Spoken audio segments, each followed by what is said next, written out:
Hello. Hello. Good morning. And to say technically, even though it's 10 o'clock on the dot when we went live, now it's 10:01. We're early for us because we're usually about 5 minutes late. So yay us for being early. We're usually too busy talking beforehand that we're like, oh shit, hit the button. But well, we have with us today Gary. And Gary, you come to us or join us because Kathy recommended that we bring you on. And Gary, you have a pretty fun history background of what you do. So why don't you tell our friends a little about yourself and what it is that you do? So I am with Tri-C Ghost Hunters, which is it's actually Kathy's and her husband's team. And I am part of the DIRT team, which is the Demonic Investigative Research Team. I am the lead investigator for that. And it's kind of a gap bridge between traditional paranormal investigation and the need to look deeper and delve deeper into possible demonic hauntings, which I know the last couple of weeks you guys have been talking with Dave Giuliano, and he is kind of one of the godfathers of the demonic research and demonic hauntings. It's an amazing thing. It really is. And it's something I'm excited to be a part of. And we're really excited. There was a hair in my coffee. Oh, it wasn't one of mine, I promise. Like maybe the black cat, came around and brushed against your coffee. Now, how long have you been just curious about the whole demon side of the paranormal? So honestly, since I started the paranormal world, which was back in 1996 was my first investigation.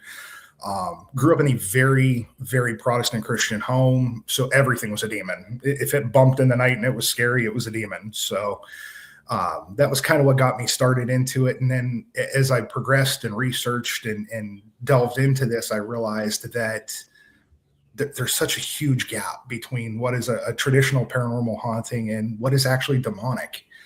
And I think a lot of times those lines get misconstrued, and that's why we formed the DIRT team. Is to help clients who think they have a demonic haunting that probably isn't. Mm-hmm. Now, for you, like you said, everything was a demon, right? And I know I got to ask Dave a little bit, and then we ran out of time. But I'm like, do you consider like elementals demonic? Are nature spirits considered demonic in how you go about investigating? I don't feel like it. I don't feel like that at all. I think there's a big gap between elementals and natural hauntings and demons. Demons, I think, are their own entity, their own gap, so to speak, between everything else. And the actual, if you look at what a demonic haunting is, it's so much different than what people describe a traditional haunting as. Mm. Now, Gary, when you go into these locations, let's just say you get a contact form and it appears as if there's something going on there, but you're not 100% sure. It could be demonic, it may not be. What do you do? I mean, what is your investigative practices with something like that? So we're going to investigate every single case as a haunting.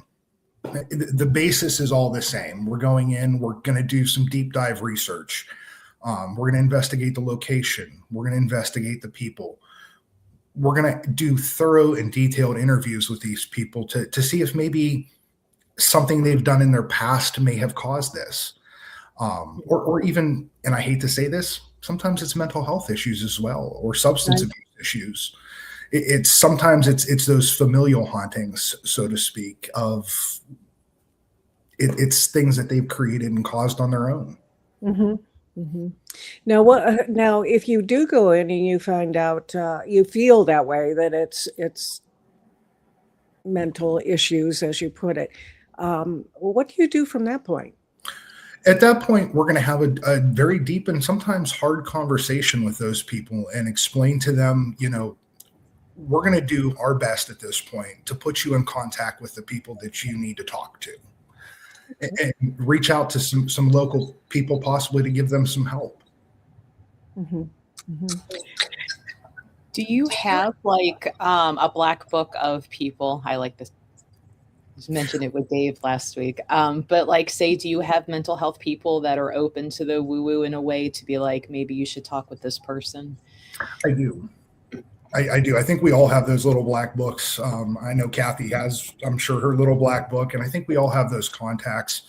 I was actually a former paramedic, so I have a little bit of medical background as well, and have done some mental health work myself in that field. Yourself? But I'm kidding. no, I'm saying as far as working with mental health patients. Thank you. As a paramedic, we do see those cases. Oh man, you always Sorry to do that, but you know, we know each other, so we pick on each other. We can absolutely pick on each other. Now, being a paramedic, you always see, you know, you see them online on YouTube, Facebook, where it's like it's a scene of a wreck and there's always something floating around and they're like, oh, it was a ghost, it's a demon, it's an angel. It's like, have you experienced anything at like a wreck or a home, you know, crisis? And you're like, oh. Yes. That was one of the reasons I became a paramedic, was because of a traumatic incident that happened in my own family.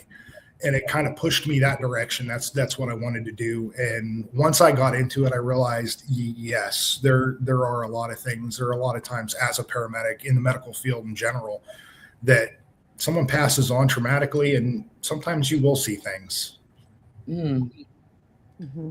Well, I think it's very cool that you have like a medical background as a paramedic, that if you're out on an investigation and something happens, call Gary. You know, they threw a block at me, call Gary. Well, the other thing with Gary too is that he is a Reiki master. Yes. So he also is in touch with energy as well. So and not only that, not only is he, Gary, you're not only just a Reiki master, but you also have mechanical or construction or that type of background too. So if it's not, if it's something of the house, you can figure that out, right? Yes, because as a former paramedic, I made a huge transition, and I'm actually a building contractor. So I do remodels in homes, deep dive into electrical issues, plumbing issues in houses. And so many times you will hear about hauntings and you find out that it's things in the house. Things in houses go bump in the night by themselves. The door's not hung properly, so it keeps swinging open. Yes. Right? Yes. House isn't level, so sometimes cabinet doors will open by themselves. It's not always paranormal. So when you do an investigation, you're very thorough. You're looking at all angles. Yes, we go in. Usually we do a pre-investigation before we deep dive into a full-scale investigation, an overnight, sometimes a 2-night, depending on the need. We'll go into a pre-investigation, and we will start from looking at the mechanical systems of the house to looking at EMF readings throughout the house. And a lot of times, and Kathy can vouch because I know she's been on a lot of pre-investigations, you'll find houses that have these massive EMF readings throughout the house. And the side effects of high EMF and constantly living in that is paranoia, headaches, seeing things that aren't there. And if those can be remediated, a lot of times those hauntings aren't there anymore. Yep, that's a fact. It's more of like a mental health personal haunting in a way from EMF and an actual, you know, woo-woo haunting. Do you find that when somebody's like, hey, there's a demon in my house, and you come out and you go, you just got high EMF, do you find that they're willing to entertain that idea? Or are they more like, I swear it's a demon, get out of here, it's not EMF? Like, are they open to the idea that it's not a demon? It's case dependent. I mean, we definitely have some people that are open to it. And I've had cases in the past where even a year afterwards are like, well, this is still happening. Okay, have you remediated the problem? No. Okay. Well, until you take your head out of the microwave, because that's essentially what you're doing, you're still going to have those problems. We had somebody contact the store years ago out towards the Sandusky area, and she was having some issues, coming up, and reaching out to past people. And one of my very good friends who I used to do the stream with, she was like, I'm not going out there. I've already been out there once. I told her how to fix it. She refuses to do it. And it became more, my first impression was it's about the attention, and it's what they get to talk about. And that's like their identity now, that they have this horribly haunted, land and house. And rather than fix it so they don't have anything to talk about, they keep looking for help, and like it's the desire for 15 minutes of fame for some people. I hate to say it. They want it. They want it to be haunted. They want it to be more than it is. And sometimes it's just not. Mm-hmm. I would be relieved if it was like, oh, we just need to rehang the door. Absolutely. Get a new microwave. Yeah. Absolutely. Secure secure the heating pipes in the basement a little better. No more knocking at night. Yes. Oh, now with this team being new and everything, and getting just basically getting started over the past year, we talked about the Little Black Book. If there is a true demonic case, which I don't think we've come across, but if there is a true demonic case, how do you know that it's demonic, and what do you do from that point? So with demonic hauntings, there are specific things that need to be looked for. EVP recordings, when you play an EVP recording back on a demonic haunting, there's a chance that you're going to hear multiple voices all saying the same thing at the same time. There are signs to look for with demonic hauntings. Demonic hauntings are going to be very personal. They're going to specifically try to attack and work on one person in a home. And if we come across those signs, if we come across, personal attacks even during the investigation, because they're going to want you out. They don't want you there. They want to continue to work on that one person. That's when we take that step back and we go to that Little Black Book, and we bring in somebody that is, obviously qualified to do that, whether it be a demonologist, clergy, someone that can specifically help in that area. Mm-hmm. Mm-hmm. So you don't try to fix it yourself. We are not demonologists on this team. Mm-hmm. Have I studied some demonology? Absolutely. I think that's very important for all of us that are in this on the team to have some background with it, just the knowledge of what to look for. But we're not demonologists. We're going to step back at that point, and we're going to work with a demonologist, bring them in to help that client. Mm-hmm. Mm-hmm. And you have a demonologist that you're working with, correct? Yes. Probably several. Several. Mm-hmm. Good. Several. And clergy is always open, whether it be local clergy or paranormal clergy. There's a lot of paranormal clergy people out there that are willing to step in and help where needed. Mm-hmm. Mm-hmm. Good. It does seem to be that some of the bigger religions are, and maybe it's the younger people of the cloth that are a little more open to the Mm-hmm. metaphysical paranormal. And they're like, yeah, you're right. That's not just pray it away, Yes. I find that to be, comforting in a way, to where, it makes the job easier to help the family when you're not automatically being shut down by major religions of like, that's not even a thing.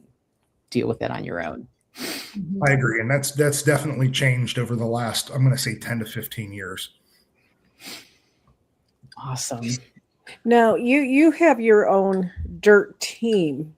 Yes. How are you preparing them, or how have you prepared them to be able to go out there and not jump into something that they shouldn't be jumping into? The good thing is, there's so many resources out there. And I always stress to them, read these different books. There's a lot of books out there on paranormal and demonology and demonic hauntings. And I always stress to them, we need to go in open-minded, that this is probably not demonic, but we need to be ready. So we try to do that research. We've talked with demonologists, we've talked with paranormal clergy, done Zoom calls with them, just to help educate ourselves as to what to look for. And the great thing is I have a very solid set of researchers on the team, investigators on the team. We have people that are very gifted, and we bring them in and we look at it from all angles, all aspects. Mm-hmm. Well-rounded. We certainly try to be. Mm-hmm. How do you determine if somebody is a good fit to possibly join the team? So they have to be a member of Tri-C Ghost Hunters. And that's where Kathy comes in. So there's one thing with Tri-C Ghost Hunters, we're all background checked, and they're looking for people that are seasoned investigators, very qualified, and have that array of equipment to come in, the paranormal research equipment. You got to get through Kathy first. Yes. Yes, you do. Yes, you do, and it's not easy. No. Now, there are certain requirements that we do have in place for the Tri-C Ghost Hunters. I'm trying not to get too involved because this is about Gary, not about me. But being that it's Tri-C Ghost Hunters, both Greg and I are the co-founders of it, and there are certain requirements as far as being able to join and everything. We do provide training. We do have equipment that they have to have and everything. And if they show an interest to go into the DIRT team, we will step back and we will turn it over to Gary, because we have faith in Gary. He's been with the team a long time. He does a great job, and I know that he has a good logical mindset. And once we turn it over to Gary takes over with a different type of training, because there are different types of training. When you're going in on the paranormal aspect, it's different than when you're going into the demon aspect. I have no interest in the demon side of it, neither does Greg. This was something that was brought up by Gary. He felt that there could be a need out there, and what's our mission? Our mission is to make people feel better in their home again. So home or business, whatever it may be. So we're not fulfilling our mission if we're cutting it off with the demon side. Even though we are not qualified, Gary can take it to the next step of helping them and then reaching out to the correct people. Okay, I'm off my soapbox. No, fantastic. I like the soapbox. We bridge that gap, because historically Tri-C Ghost Hunters in the past has never dealt with anything demonic. And this kind of bridges that gap now to be able to help people with a potential demonic haunting. How would one get training? Training is kind of a difficult thing. I hate to say it. You have to have that initial interest in the paranormal field. You have to spend that time in the paranormal field. And then there are so many resources out there. Could I interject? You absolutely can. I'm gonna promote the other hat that I wear. Yes, I agree. Okay, the Ohio State Reformatory offers a wonderful program. It's a two-part program, part one, part two. Part one's already done for this year. Part two is coming up in May, and it's called the Paranormal Institute. The Paranormal Institute is a total of 8 hours classroom broken into 2 days, different, months, and then 4 hours on the job training, basically, at the Ohio State Reformatory, investigating the location and learning the proper way to do it. So if you're looking for paranormal training, our program it's fantastic. I mean, I'm going to toot my own horn here. We cover everything, and so look into the Ohio State Reformatory ticketing area, go to Paranormal Institute, and you can take the class and learn everything you need to know about the paranormal and how to investigate. Beyond that, if you're looking for That's the paranormal. If you're looking to learn about demons and, what not to do, because that's more important, what not to do. I believe we're going to be bringing Dave Giuliano in for a demonology class. So watch on the Goddess Elite website, because there's a very good chance that we are going to be bringing him in, and I would recommend his class. He's very, very good. Now, I know Melanie is down south. She is in Georgia. So I put the link in for the Florida team. Does your Florida team have a way of helping anybody get their foot in the door in with like training and research? The Florida team is actually on their infancy. We just brought in the Florida team, so we're actually still looking for members for that area. So the answer, I'm giving you a long answer here. The short answer is no, not at this time, but we will. Okay. Oh, and very important, what not to do. Hello. So keep an eye, Melanie. Maybe at some point, Kathy and her friends can get that situated, because I know it'd be a big thing to come up from Georgia to go to Mansfield for that training. So, oh my gosh, yes. So help we'll put that on Kathy's list of things to do of training for friends in other areas.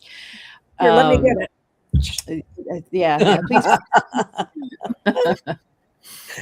But you did touch on like what not to do. So what are some obvious 101 not to do, Dave or Gary? I'm sorry, Dave, because we just said Dave Giuliano. Gary. We both have the same barber, so that's okay. You can take that one.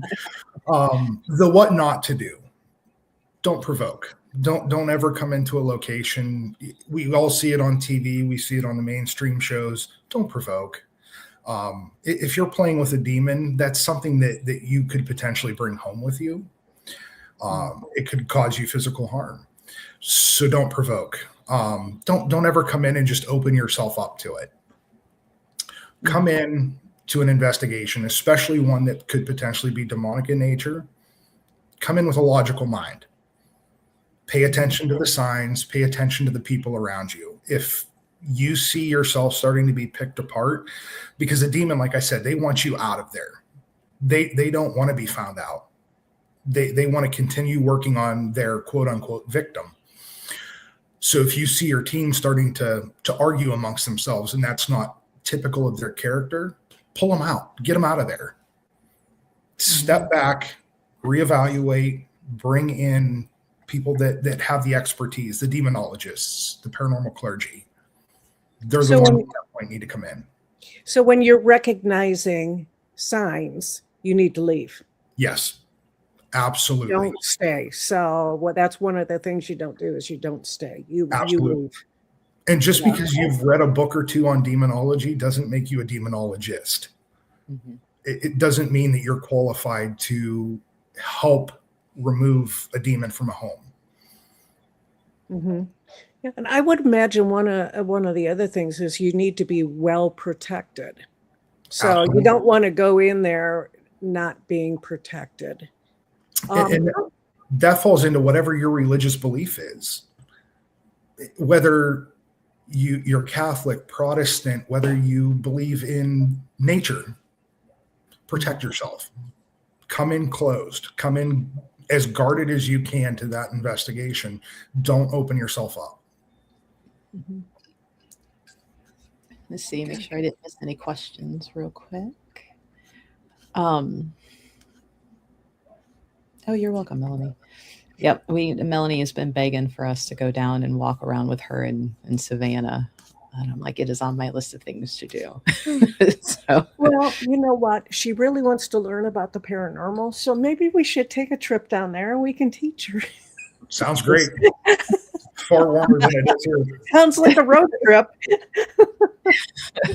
We'll get the tour bus, pack everybody up, send it down. We're coming eventually, Melanie. Now you say coming closed off. Do you have any like sensitive psychic mediums that come in that maybe have to play that line a little bit to be open enough to perceive, but still closed off to not like everything in? Is that kind of a struggle sometimes for them? Yes, absolutely. We do. We have some sensitives on the team. We have some people that are borderline psychic medium-ish. And obviously, even myself being a Reiki master, we're a little bit more open to the different energies. And you have to protect yourself. You have to come in very closed. And if you see that, especially myself as a team lead, if I'm seeing somebody being affected, I'm going to immediately remove them. I don't want them to be affected by that. I don't want them to bring that home with them. And that could apply to any kind of haunting. That doesn't necessarily even just have to be demonic. It could just be a malicious style haunting that wants to affect them or hurt them. Mm-hmm. Have you had something follow you or one of your team members home? The one time I had something follow me home, but that was my own fault because I wasn't protected. So it was a learning experience. It absolutely was. And it was after years and years of doing this and knowing better. I had one situation one time where I opened myself up a little too much and had something come home with me. Mm-hmm. So what happened? You were there. We were at OSR, and there was that one particular spirit that decided it wanted to provoke me that night. And I said, "Here I am. Come get me."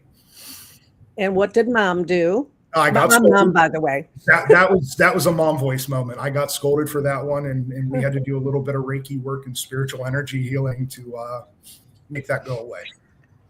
Mm-hmm. The mom voice came out. The mom voice definitely came out that night. We were talking a little bit before we hit the go live button about the mom voice, and Kathy promised Gary that she wouldn't use it on him. But that's why, Gary, it's a very scary mom voice because she's had to use it on you, right? It is. I've had it used on me, and I've seen it used on others, and that's one of those moments where I'll just kind of shrink away. Oh, look, I have something over here to go do. I like order. No, actually, mom voice doesn't come out so often unless it's really needed. Yeah, but it's scary. Even my grandson said, "Grandma scares me when she gets mad." He's not wrong. What's the saying? Like, nobody listens to mom until she loses her shit, and then the voice comes out, and then everybody finally pays attention. Agreed. Yep. And it's just a voice that's funny. It's just a voice. Mm-hmm. It works. It works. That's why if we have a demonic haunting, I'm just going to bring Kathy, and we won't need clergy. Let the mom voice out. And mom them out. Like, we will leave. And pick up your shit on the way out. Right. Don't let the door hit you in the ass. Guys, if you have any questions for Gary or about the Demon Investigative Research Team, please feel free to ask. Because I feel like I could pick your brain apart all day. Kind of like, what are your favorite books that got you into doing this research? To help you understand what's the difference between a jerk who's dead causing problems and a possible, demon. There's a whole list of them out there. I got to look through. I'm looking through my library right now to see the one that I'm currently reading. Give me 1 minute here. Oh, are they digital? They are. Okay. Some of them you can even find on audiobook, which is good for me because with what I do, I'm using my hands constantly at work in the contracting field. So it's nice to have an audiobook playing sometimes. That's what I need to do. I need to get get audiobooks because I can't find the time to just sit down and read. Mm-hmm. And when I do, my mind is so crazy that I'll read 3 pages and not even remember reading it because my mind is all over the place. I think that might be a ADHD. That's one of the things that I've struggled with because I used to sit and kill a novel in an evening, like physical. but now I'm audio, and I'm like, is that ADD coming out as I get older? I'm like, or is that overworked, spread too thin? Because if I sit to try and read a book, the mind's going, do this while you're reading it. And I'm like, I can't, because I'm holding a physical book. Right. So one of the audiobooks I've got going currently, you can look on Goodreads, Amazon has a lot of them, and then a lot of the mainstream like Spotify, you can find different things like that that'll play audiobooks as well. The Demonologist is one that I did not too long ago, and then Demonic Foes is one that I highly recommend. That was a good one as well. Good listen. And what's that book about? I mean, what do you? Kind of goes into the history of demons and demonology. It's kind of funny how the word demonology was key phrased was actually King James, the King James Bible. It was key phrased on a witch hunt. He assumed that all of these people that were witches of their age were demons. They were being influenced by demons. And so it became kind of a witch hunt for him at that point. So he key phrased the word demonology in his study and hunt of these witches. And it kind of blossomed and bloomed from there, but it was two separate things. But because of the fear of demons, that was why he used that. Oh. Witches getting labeled. Yeah, there we go. Nice. Yes. Maybe behave. Witches wouldn't have to use the mom voice on you. Right.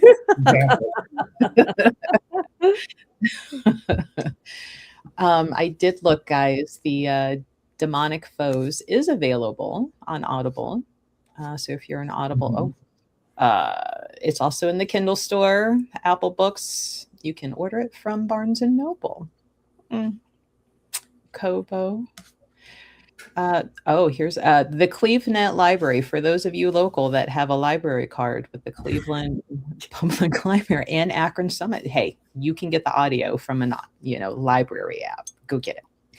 There you go. Yeah, because I do Audible grudgingly, and I have the Libby app that I do a lot of audio books from the library. Here we go. The Demonologist, The Extraordinary Career of Ed and Lorraine Warren, the true accounts of the paranormal investigators featured in the film. Have you looked into that one? That is one it's on my playlist. Okay. It is on my playlist. Demonology and Demon Lore is another good one. That one kind of delves into past demonic cases and the whole lore of demons themselves. Now, I'm going to go back to the Demonologist, the one about Ed and Lorraine, the book that was mentioned and everything. Now, I don't know if you know who Johnny Zaffis is, but Johnny Zaffis is the nephew of Ed Warren. And we happen to be very good friends with Johnny Zaffis. Didn't you actually reach out to him, Gary? I did. When I was very first starting the team, I had reached out to John Zaffis and had a very amazing, probably 2-hour-long phone call with John. The man is a wealth of knowledge. He's probably forgotten more about demonology than most people will ever know. And his big advice to me was go into everything with a logical mind and don't go in assuming that everything is demonic. He said, because in his career, the amount of calls he's taken, the amount of cases he's been on, it's very rare when you actually find a demon. Most of the time, it's the people, it's the environment that they're in, or it's just a really nasty spirit. Because as he told me, nasty people in life can be nasty people after death. Mm-hmm. Mm-hmm. And what did he say if you ran across a case that you thought might be a demon? Step back and punt was his exact words. You're not qualified to do that, so don't do that. I thought it was something like run like hell. Along those lines, yeah. But it was get out of there, step back, turn it over to the people that do that. Mm-hmm. I'm not a demonologist. Our team, we don't have a demonologist on the team. Mm-hmm. We're not clergy. That's their expertise. All our job is to come in and try to verify whether it is or is not demonic or could potentially be demonic. Mm-hmm. And once you make that determination, then you turn it back to whomever, correct? Yes. Our job is basically done. We can follow up. Absolutely. But once we do our initial investigation and everything, we can turn it back and say, this is what it is. Absolutely. And turn it over to the correct people. And if we find out that it's an environmental thing, I could reach out to a local contractor if need be.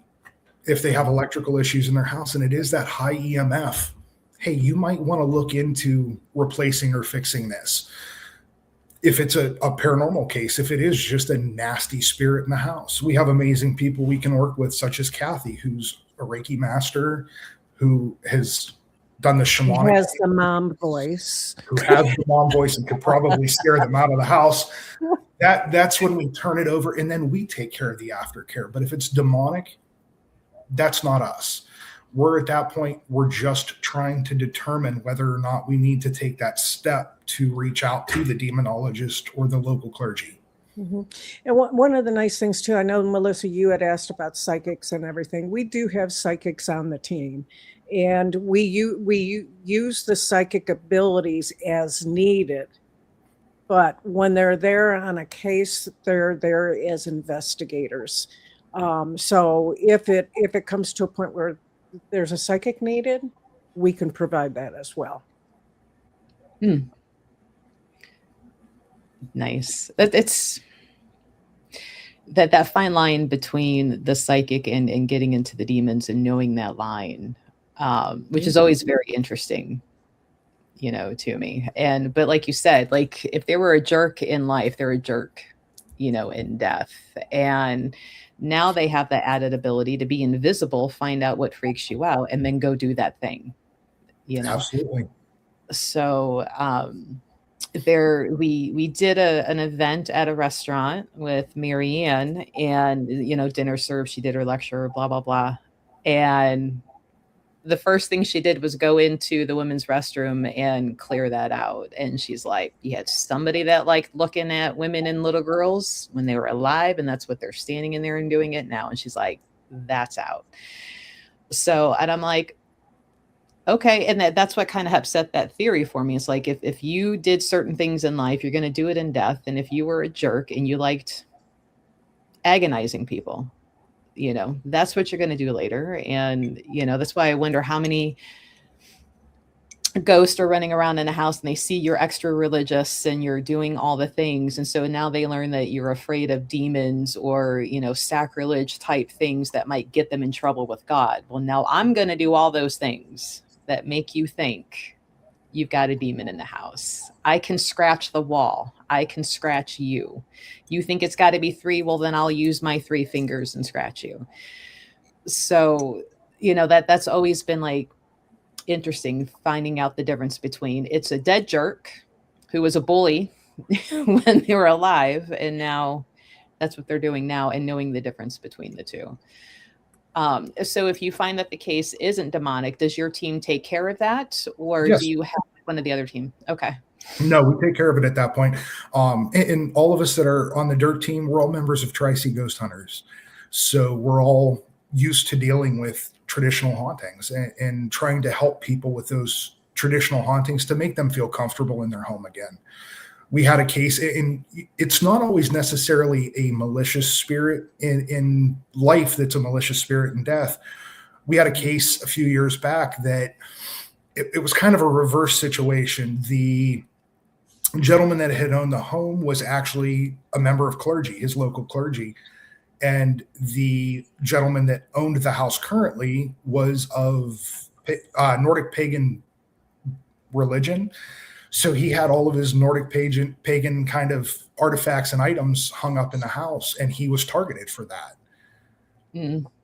So it can be any kind of situation where it scared him. And this was a guy, he was a big guy. He was a bouncer. I mean, big, scary dude. And he was terrified to live in his own home. So my first thought is, look here, clergymen, why didn't you cross over? What did you do? I kept you from crossing over.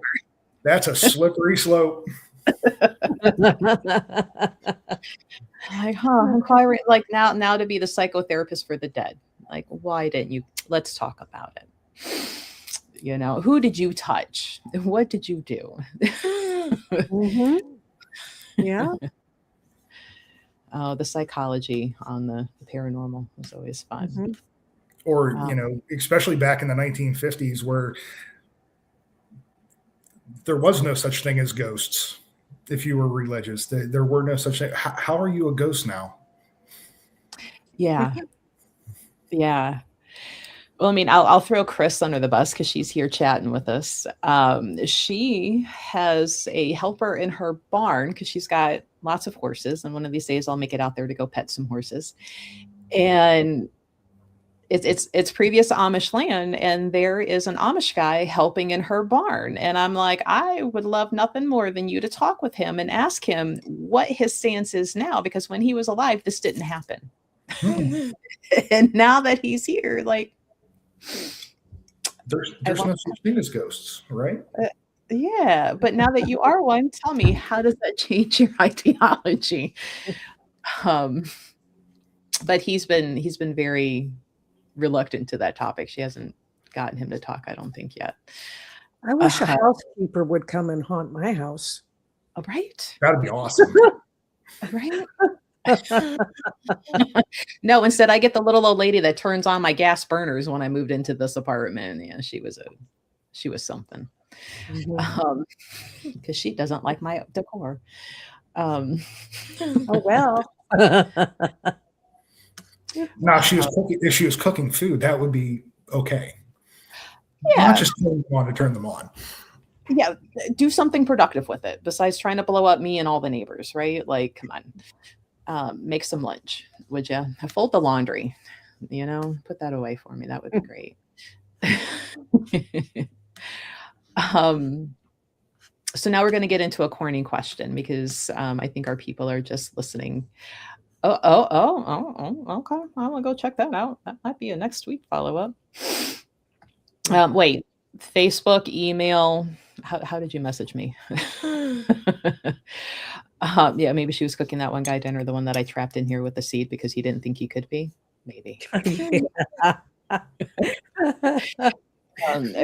corny stand, a question. What was your most scary investigation that you've gone on? Bobby Mackey's Music World. Oh, is that still standing or did they tear that down? It's gone. That was a one-time thing. Went there once, would never have gone back, even if it wasn't torn down. Wow.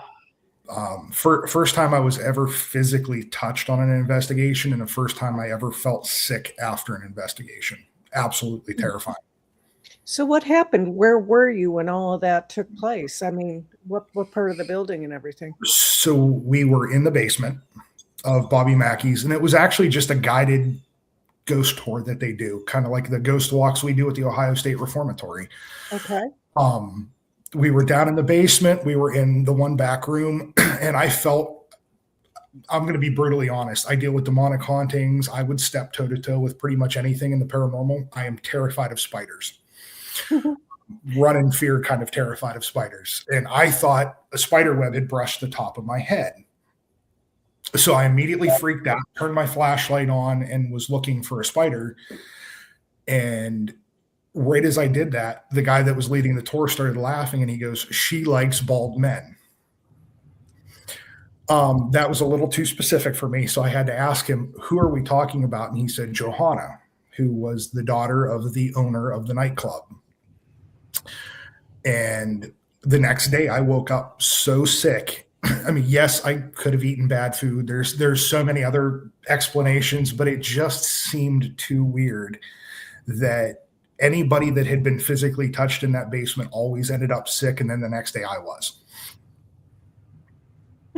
Definitely one of those moments I'll never forget. And I've definitely had my share of scary moments at the Ohio State Reformatory as well. Maybe that prepared you for the things that were coming. Because I do know you have had a lot of different experiences too, but we all have that one, and then nothing matches it after that. That, I would say that was my one. Mhm. Oh, I reading your message, Chris. This is interesting. I have to read this off the live. Okay, this be interesting. Psychotherapy with the Amish guy. Now, will you be at the ParaPsyCon coming up in a few weeks? I will be at ParaPsyCon. As a member of Tri-C Ghost Hunters, we all, for the most part, work the ParaPsyCon. If you see me there, I will be running around in a bright lime green colored shirt and probably never stopping at any given point in time. We will have a little spot at the Tri-C Ghost Hunters table that will have some information on the dirt team, and we'll have some of our dirt team members there periodically throughout the day working that. Okay. And I'll say once you joined the backstage, I'm like, he looks familiar. I have seen him before, and probably down at ParaPsyCon running around because I usually have a table downstairs. Yeah, Gary is one of the people that we, Greg and I, delegate responsibility of the schedules and the team and everything, because Greg and I just can't do it all. So we have 3 people. We have Gary, Lisa, and now Christopher, that are in charge of making sure everything is running right and that our team members are doing what needs to be done. It's a fully organized event to make sure that everybody has a great experience. So Gary is one of our right hands. So yes, you will see Gary, but he will probably be running by, but with a smile on his face and always willing to help if you need. And I'll always stop and say hi, even if it is as I'm still moving and turning around and walking backwards. It's a very busy 2 days for me. So ParaPsyCon is May 14th. 15th through 17th. 15th, because I was looking at the, okay, I'll read it now. The slash, and I'm like, there is not a 17th month, Kathy. What are we doing here? So 15th through 17th. I need to finish my coffee for my hamster wheels to work properly. So coming up real quick, and I always enjoy being there and meeting the people. I've always said that the paranormal conventions, Comic-Cons, the nicest people, be it vendors and the patrons that come in, everybody is on the same wavelength. Everybody's friendly because in their mind, they're walking in like, we're all friends here. We all have the same interests. And, you know, it's a very open community to come in. And a lot of times, I'm sure you both have heard this, so you're probably going to think I'm crazy. And I usually say, do you see where you're standing? Welcome to the crazy tribe. Like, what is your question? What is your story? I'm sure you're not crazy. But so ParaPsyCon coming up real quick. Kathy, you guys got your tickets for sale already on the website and all sorts of fun. Yeah. Let me explain how this works because it's kind of weird. Our convention itself, to come to it on Saturday and Sunday, we do not charge for. However, since the venue is at the Ohio State Reformatory, you still need to pay your admission into the Ohio State Reformatory. So to get tickets just to be at the building and for our convention, you go to mrps.org, which is the Ohio State Reformatory's website. Go to the ticketing area and purchase your admission. Now, admission for ParaPsyCon is discounted those days. If you get a weekend pass, it's $50 for both days. Normally, it's $30 for each day. So you could get a weekend pass for $50. So that's what you need to do. You can also arrive the day of and purchase the tickets at the counter. That's how you get into the convention. However, if you want to participate in any of the other events, such as the Cindy Kaza gallery reading, which is on Thursday, you need to go to parapsycon.com to the ticketing tab, purchase your tickets there, or we also have a kickoff party, which is Friday night. Friday the 15th, and we have all of our talent there, so you could rub elbows with the talent, and they bring a piece of I'm going to say personal stuff, whatever it may be, that you cannot buy from them, but they'll auction it off. But it's something unique. And then our celebrity ghost hunt is on Saturday night. So those 3 tickets you have to actually get from the Parapsychon website. The other thing is, all money from our event is donated back to the Mansfield Reformatory Preservation Society after expenses. So our team members like Gary, who are running like crazy nonstop for 3 days, they're doing this all as on a volunteer basis, because we love the building so much. We want to see it, restored and keep it operating. We don't want to see, we want to see it flourish and get better. So none of the money is kept. We make no money off of this at all. So I know I'm really promoting, but I love Parapsychon, and I love the OSR, and I love our team. So if you've always wanted to go to OSR, that's the weekend to do it, because you're getting so much. You're getting all of the museums in the building. You're getting to see the building. You're getting the Shawshank Museum, which is really cool. And you get to come to our convention and just enjoy all the vendors like Melissa. So, and you see talent, you get to see talent that you've known for a long time, and you get to talk to them and get your picture taken and everything. So, but I'll button it down. Big question. Is Gary considered one of the talent for the Friday night dinner? For the Friday? No. Gary is actually working with the vendor ghost walk. Or ghost hunt. Yeah. Yeah. But see, try harder, Gary. You're not talented. I'm not talented. No. He has to learn how to sing, hold a tune a little bit better to sing to become. No. Well, it's going to be a long time, man.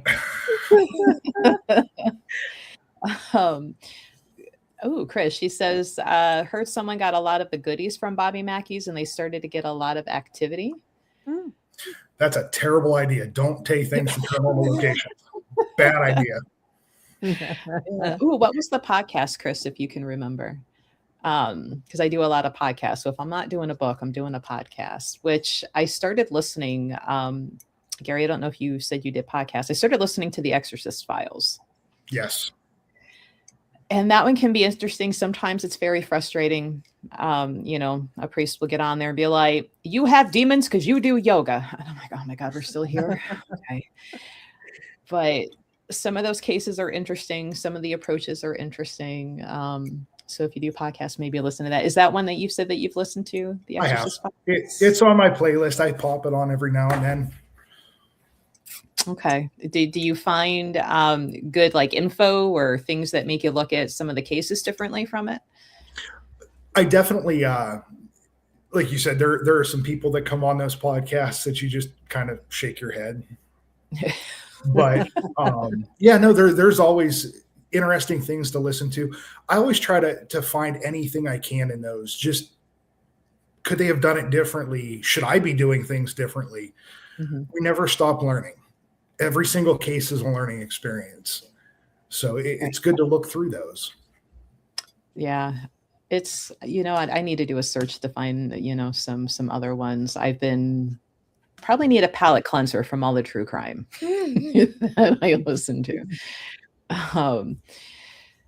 Okay. Yeah. As soon as you know, Chris, let us know, and we'll kind of put it out there in case anybody else wants to listen to it. Have you done an investigation for outdoors and came across something that maybe wasn't just a dead person messing with the family? Outdoor locations are so difficult. Kathy will verify on this one. Outdoor locations are the hardest to investigate because you're doing these recordings, you're doing EVP sessions, and there's always some kind of background noise. So outdoor locations are challenging. We did have a case that part of the investigation was outside. It was by a lake in the back. And there were some strange things that happened, but can I verify and say that any of them were paranormal? Absolutely not. Just it was a very challenging location. And honestly, I will say it was probably one of the most terrified I've ever been in a location, only because when I went to collect my gear at the end of the night, I came about 3 feet from a skunk, and I don't think I have ever ran that fast in my life. If you want to see a large man run, that was the night to see it. So skunks and spiders can chase Gary out. Skunks don't scare me. I just don't want to get sprayed. They're cute, adorable little stink puppies, but.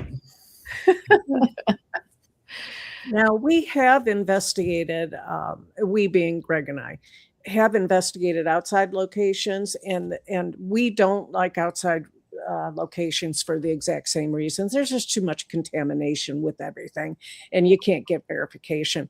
However, there was one location where I was actually seeing the image of a Native American, and I said, if you are haunting this location, if you are here, if you're the one that is doing everything, can you shove one of us?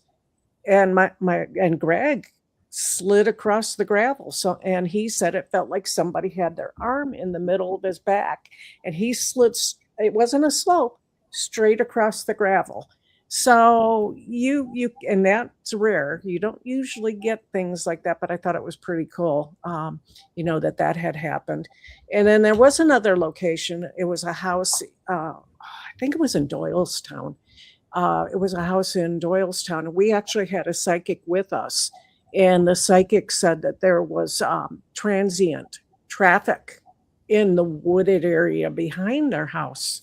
So yeah, stuff does go on outside as well, but unfortunately, it's so hard to confirm that it's true paranormal activity because of the contamination. Well, tell Greg thank you for taking one for the team. Yes. Involuntary. It's really funny because Greg always says that he thinks that I did it with my mind, one of those kinetic type of things, that I did it. And I say, if I did it, I would be doing it all the time to you. Yeah, I believe that. You would no longer have to get up to go get your cup of coffee. You would just teleport it to you. Right. Why would I save it for this one time? I'd be like, Kathy, can you hand me that across the store? Thanks. Thank you. Yeah, here you go. Wiggle my nose. Actually, it'd be like, Kathy, where did I lay this down? The fairy stole it. Where is it now? And oh, yeah. Yeah, tell Gary that story. It's kind of interesting. You know how Greg doesn't believe in fairies either, but yeah. Yes. Okay.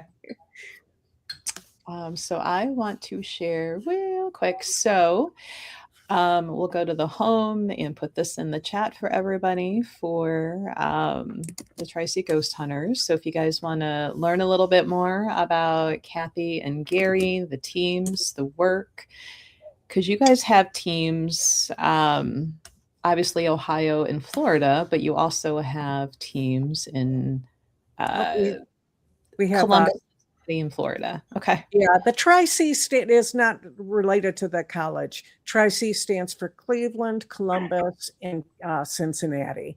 And now that we're moved down to Florida, that's Cape Coral. So now we're the 5 C's. Scrolling through your list of events here. Okay. And I love the whole paranormal locations. And you got the Wandle House, Brewster, Grafton, Delaware. Hopefully soon you'll be able to add some Florida locations on there. Melanie and Georgia might be able to make a trip up there and have some fun. If Desi is still with us, I know she's in the DC area, and if I remember correctly, she works in a library, and I always picture that library that's in Indiana that they used in Ghostbusters. That was and I'm like, oh, there's got to be so much going on in there. Random question, because that library in Indiana, they have cameras that run 24/7. that if you can't sleep one night, you can look at the cameras and look for ghosts in the building. Has Ohio State thought of that, doing that in the reformatory? No, we haven't thought about that. I know some people have approached us about doing something like that, but I think it has more to do with security reasons. I can't answer the reason behind it, but they haven't. Now, during our investigations, we're monitoring the cameras, we're watching the cameras, and there have been a couple of instances. I think I need more coffee. And I'll give the most recent thing. There is a motion sensor camera in one of the escape rooms that we just finished. And the motion sensor went off and started recording. And this was one of the more haunted areas, the third floor, east side, where the escape rooms are. They actually caught something moving off of the shelf. So yeah, they did save that piece of video. But very interesting because it set the motion off, started recording, and they saw, I think it was a can or something that actually moved and then went to the floor. That's so cool. Yeah, Willard Public Library, they have cameras that run. And way back in the day, probably 18, 20 years ago, because Rune was little, actually went to that library. And it was very interesting. I didn't see her, but I could smell her. She had a very distinct, like, old lady perfume, and she hung out in the little kids' library area. So way back in the day, you could have caught me on camera walking around in that library long before I got okay being live on camera. And I'm like, ew, I don't even like my picture taken. So move that. And I think they have cameras down in New Orleans too on some of the main city streets. So you can watch cameras in the middle of the night and see if something's walking down the street. And I think that would be more scary to me than in a library because it's New Orleans. And there's a lot of folklore down in that area. There is. Yep. It's like a different country. It is. I think I would be more scared of a Lugaroo than I would be a demon, honestly, because I'm like, that one scares me a little more. Or a Wendigo. Yeah. But guys, if you have any questions, we'll be wrapping up here soon. So I'm sure Gary is a very busy guy doing contracting and all this other stuff. And I just looked at the time and we're over. And I know, Kathy, I'm sure your phone's going off a million times just on silent.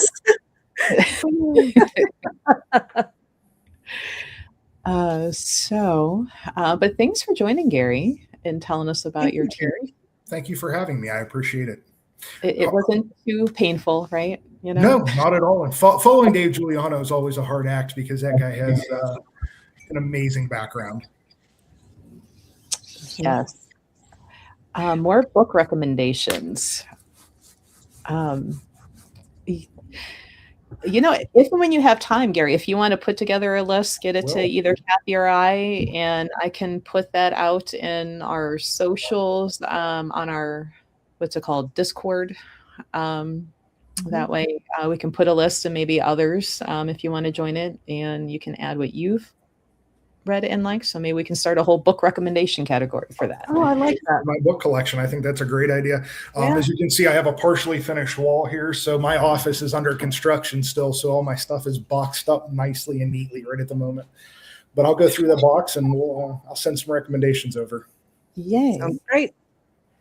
Yeah, I was going to say that is a mix of pagan, Solomon, Enochian, smut, coast hunting. So, and there, other than certain fiction series being in order, there is no order back here. It's wherever I happen to stick it, where I found a spy, and the old Borders manager in me would be livid if I overthought that. Whereas when I'm in the store and I see people shelving new books and I'm like, it is called the alphabet. Why are they out of order? Put them in properly. This is why I can't find a book when we get an order. And yet here I am with this. So isn't that the way it is though? You know, actually, I'm so nice and neat about things, but that's why I black out my office area, because it's a total mess. It is not. Yeah. I've seen it. You haven't seen it lately. I clean it up before you come over. There is actually a Bible in my hoodoo shelf. This is my bookshelf. I have a hoodoo shelf. It's actually over there because you actually do a lot of work out of the Psalms and other references out of the Bible. So fun stuff. So, yep, a lot of people liking the idea of the book list recommendations. So when you have time, Gary and Kathy, if you've got anything, we can start that. Might be easiest in Discord. So if you guys need an invite to Discord, let me know. Send messages, emails. We'll get you the invite over for that. Because we've had some other recommendations and pictures, like Melanie's pictures for Bonaventure Cemetery are up there, which is really, she got some really good pictures down there. Yeah, send the book on that. And you know what? I know you asked if I show them your pictures. I'll take them with me to ParasiteCon. That way they can see them in person. It's not glared from light, and because I am not a good photographer trying to take a picture of a picture with glare. So that would be interesting. But with that, we will talk Discord. So now my social media manager, she's like, we're doing it. I'm like, okay. So I'll add that to my to-do list today. Did you, I maybe I missed it, but did you read what Calavera put? Definitely not the Holy Bible on that shelf. Yeah. No, I'm like, it's in the hoodoo cabinet. I have one in my hoodoo cabinet. Oh, it's funny. Yes, you can definitely please share the video. Tell friends to join us if they can. I know a lot of people are at work on Wednesdays at 10 a.m., but they can always watch the afterplay. It stays up on YouTube. It'll be on Facebook for like a month, and they delete them now, but it will stay up on YouTube. So they can always go back and watch. And if they can join us when we're doing it live, more's the better. Helps our talk be more fun, and we all meet new friends around the world. So thanks for joining, Gary, taking time out of your day. Thank you guys for having me. And thank you, Kathy, for helping join this craziness and help our talks keep going. Oh my gosh, I'm loving it. I'm like, I'm running out of cool people to bring on and talk about. And yay, Kathy's like, I got you. Here's a list. We have a good couple of podcasts coming up. So yes. Watch it. So we got Father Bob Bailey next week. And yeah. Why are we talking with Bob Bailey again, Kathy? Because we're on the demonology thing right now. So Father Bob is going to talk about the religious, I guess, aspect of all the demonology and everything. And then we move into April and we move into different things. Yes. All the April things. So join us next week live if you can. Ask questions, meet Father Bob. But with that, I'm going to let you guys go because you are busy. Yes. And all right. I need to get to the store so my social media person can get on me about Discord. So. All right. Bye-bye, everyone. Thank you.